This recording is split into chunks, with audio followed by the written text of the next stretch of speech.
Hey, what's up, y'all? It's your boy DeRay Davis, and right now you're checking out Real Black. Keep watching. Okay, cool. All right, so we're limited in time, so I'm going to jump right into it. What's the best piece of advice you've ever gotten, and where did it come from? The best piece of advice I've ever gotten came actually from a guy outside of a liquor store. It was a homeless guy, and he was like, "Be yourself." And I thought it was real funny. I was like 11 years old, and I was like, "What is he talking about?" But he was like maybe a wino. I want to say he was homeless. I have no idea, but he was outside, and he was just sitting there drinking. And I was like, "Why?" My friends were like kind of bothering him, and I said, I was messing with him. I was like, "Well, why are you out here?" And he was like, "Well, one thing you got to remember, you got to be yourself." And it always pops in my head when I see people stepping outside of themselves, and I think that helped me most in my career, just staying me. Okay. And, you know, what do you consider your first break? I think my first break it was almost at the same time. I won the Comedy Central Laugh Riots at the same day. The same day I got a TV deal with ABC Touchstone, so that was a rarity. I had won I had got the deal that afternoon, and then later on I said, it would be real weird if I win that contest tonight too, and I won. That was on a Friday, so by that Monday, things were moving. Like by that Monday, I was getting ready to go out to LA and do my thing. Okay, cool. And how does being from Chicago influence your comedy? I think being from Chicago makes us less limited to like being influenced by things. Like New York is a very trendy place, and LA is very trendy. Being in the Midwest, the only trend is gangsterism and and the crimes that go on. So you got to find yourself, and so I think being from Chicago really helped me, like kept me grounded. Like when I moved out there, I took the Chicago with me rather than went out there and changed. You know. That's cool. Now the first time I was aware of you, and I didn't realize it was you until years later, was the Kanye West situation. How did that come about, and can you remind folks of what it was that you did on? I did the skits on Kanye's first two albums, Late Registration and College Dropout. Not in that order, and I did the Kanye, Wake Up, Mr. West. Well, they were really, the intro, and I did some other skits that I made up on there. They were trying to find Bernie Mac, but Bernie Mac was extremely busy. I never did impersonations, none of that, and just never did it because I thought I never sounded like nobody.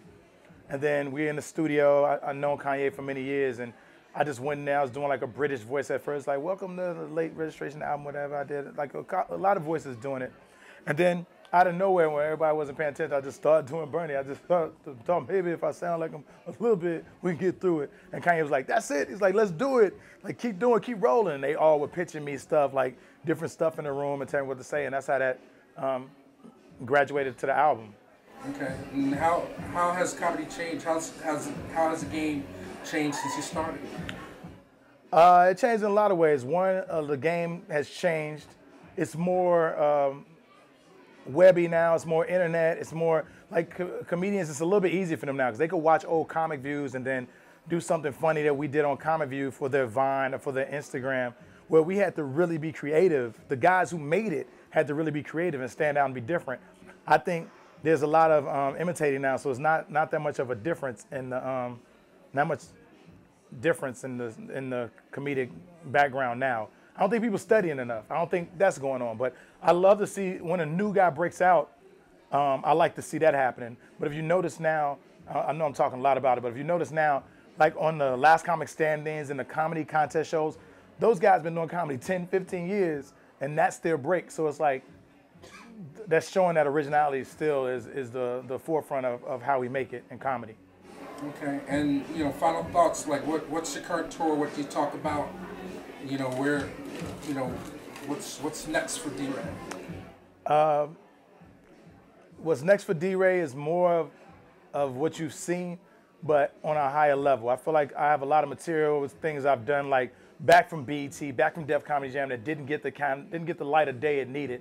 So I want to revisit those comedic elements I was talking about, and grow those things, and then reintroduce it to the people. Because back then I was rushed. You had 7 minutes on Def Jam. You had 8 minutes on Comic View. I want to revisit those jokes. So I want to do that, and more so lean into more of the serious acting, which I've dabbled in a little bit, but I like dark comedies, and I want to write more of those things. I've written for people. Worked with Brett Ratner, and he's helped me in the writing sense of getting things done.